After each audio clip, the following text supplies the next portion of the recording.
मित्रांनो, सकाळी सकाळी उठलं की पहिलं पाऊल टाकलं आणि टाचीत जोराची कळ आली. टाच इतकी जोरात दुखली की पाय ठेवायलाही भीती वाटते. पण थोडं चाललं की ह्या वेदना कमी व्हायला लागतात. कधी कधी ह्या वेदना दिवसभर राहतात, परत परत जाणवतात. असं कधी तुम्हाला जाणवलंय का? मित्रांनो, मी बोलतोय टाचेच्या एका कॉमन पण खूप त्रासदायक समस्येबद्दल. ती म्हणजे प्लॅन्टर फॅसायटिस.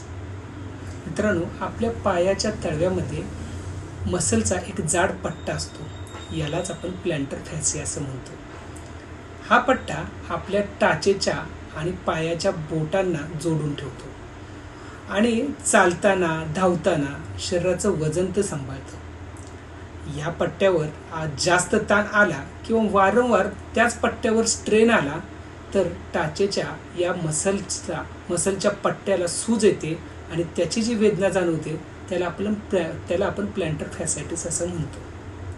आता याच्यापासून वाचायचं कसं, त्याचे उपाय काय आहेत? तर सगळ्यात आधी लक्षात घ्या, सकाळी उठल्या उठल्या लगेचच त्या पायावर पूर्ण वजन देऊन उठू नका.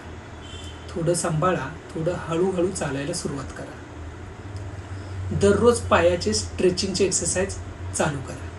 ते खूप महत्त्वाचे आहेत. विशेषतः काप मसल्स आणि तळव्याचे स्ट्रेचिंगचे एक्सरसाइज महत्त्वाचे आहेत. गरम पाण्याचा शेक देऊ शकता. बाटली किंवा बॉल आपल्या पायाच्या तळव्याला गोल गोल फिरवू शकता. त्यामुळे सुद्धा जास्त आराम मिळू शकतो. आणि या आजारामध्ये सगळ्यात जास्त महत्त्व आहे ते फुटवेअरला. म्हणजे खूप हार्ड असलेली चप्पल किंवा फ्लॅट सोल असलेली चप्पल घालू नका.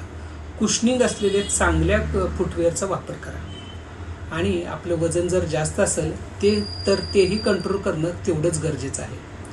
तर मित्रांनो, हे दुखणं इग्नोर तर बिलकुलच करू नका. कारण वेळेत जर उपचार नाही केले तर ते क्रोनिक होऊ शकतात आणि त्याच्यापासून आपल्याला त्रास वाढू शकतो. आपल्याला जास्त त्रास होत असेल तर आपल्या डॉक्टरांचा सल्ला देखील घ्यायलाच पाहिजे. तर मित्रांनो, काळजी घ्या, सुरक्षित राहा.